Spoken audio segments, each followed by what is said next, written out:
Let's go back to the 1890s. Doctors had identified a never-before-seen medical malady, one that threatened to wreak havoc on the entire female population. That condition was called bicycle face. You see, the original old-school bicycle had one gigantic wheel in the front and one tiny little wheel in the back. Imagine a hula hoop and a dinner plate. Not easy to ride. But then, along comes this revolutionary concept. 2 wheels of the same size. As a result, cycling took off, and it took off for women. But with the rise of women riding the bicycle came the rise of bicycle face. Here the symptoms of this terrifying condition. These are all direct quotes, by the way. Flushed cheeks, hard, clenched jaw, bulging eyes, and an expression that is either anxious, irritable, or at best, stony. That's right. Long before there was the modern RBF, there was resting bike face. In 2023, Reshma Sujani spoke as Smith College's commencement speaker. As an alumni of Smith herself, she is an American lawyer, politician, civil servant, and founder of the nonprofit organization Girls Who Code. She explains how imposter syndrome makes women feel inferior by explaining its 3 lies. Imposter Syndrome by Reshma Sujani. Now here's the thing. It wasn't just women who were riding bicycles. In fact, the majority of those who had taken up the hobby were men. But bicycle face, that was strictly a women's disease. Why? Because bicycle face was invented purely to scare women off their wheels. Here's what was really going on. The bicycle became a symbol for a growing feminist movement. All of a sudden, women could go further, faster, and they didn't need to wait around for a gentleman to show up with his horseback and give her a ride.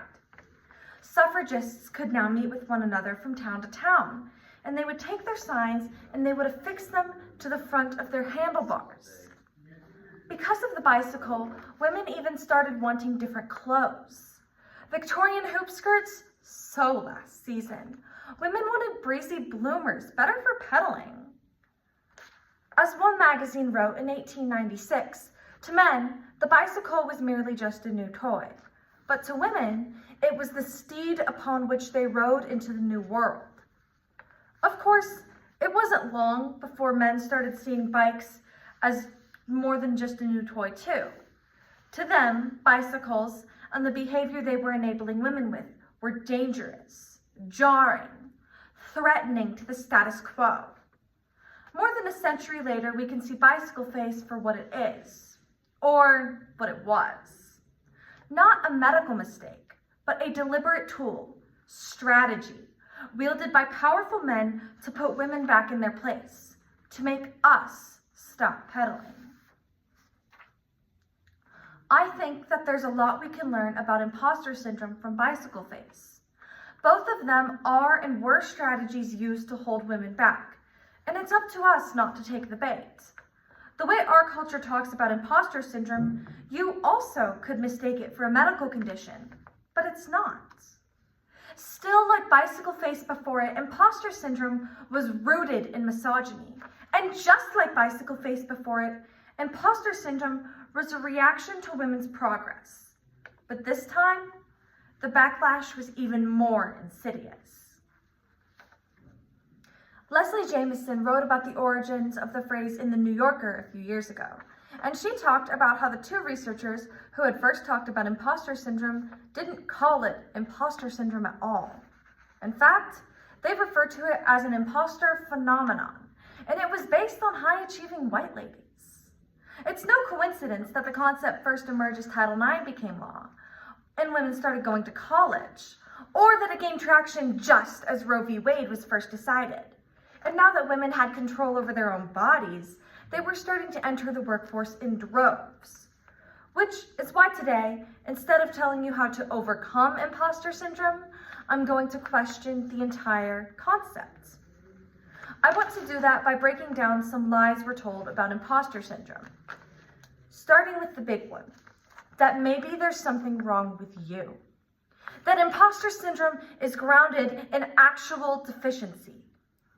Imagine you're riding a bicycle up a hill, and as you pedal your way to the top, you fixate on your destination and you clench your jaw.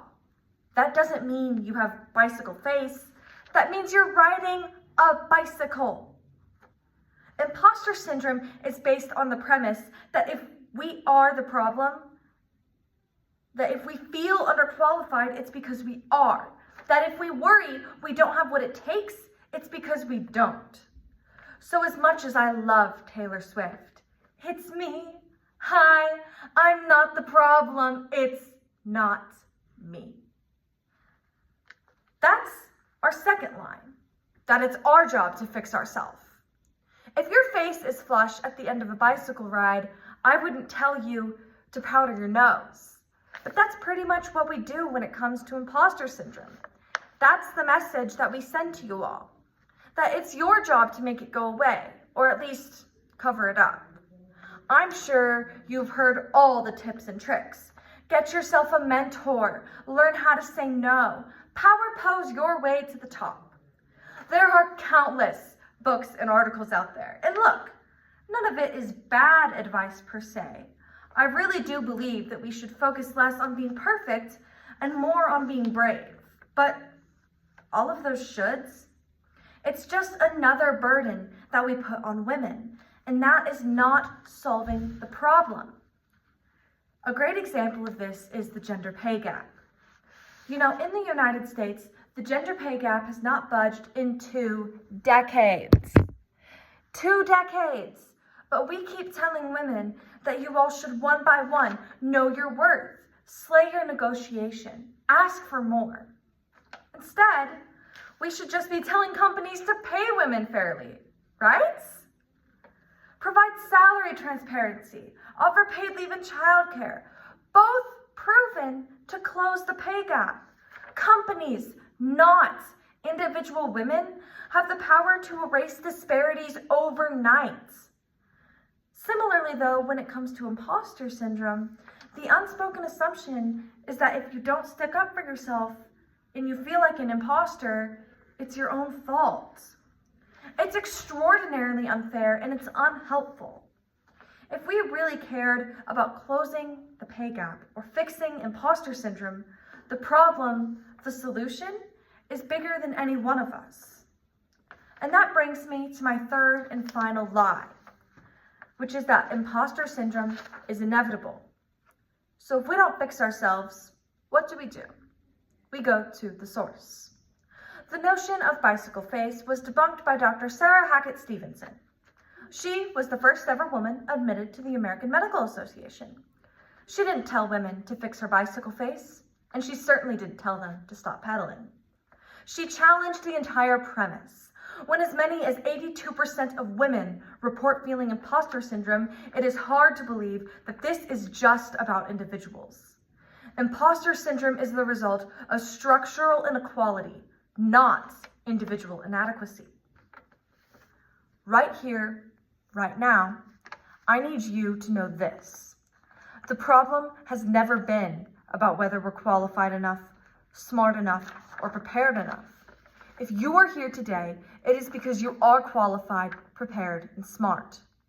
Instead, it's always been about the political, financial, and cultural barriers that are designed to keep us out of these very rooms in the first place. It's leaders who look around and tell women the biggest problem facing you is not childcare or paid leave or misogyny. The biggest problem is you. Which is all to say that imposter syndrome, it's a distraction. It's a strategy. It's a way to keep our concentration on our own alleged inadequacies so we don't turn it towards the sexism, racism, classism, homophobia, and transphobia that is baked into the system in the first place. Which means that our job is to stay focused. To focus less on fixing ourselves and more on healing a broken world. Imposter syndrome is modern-day bike face. We will see them both as equally laughable, just two more failed attempts to hold us back. Getting to that point, though, that will be the work of a lifetime. I believe that there's one thing you can do today, and every day moving forward. Just ride your bicycle. And what I mean by that, pursue what you want to pursue. As if imposter syndrome is just two made-up words on a page, because they are. Thank you.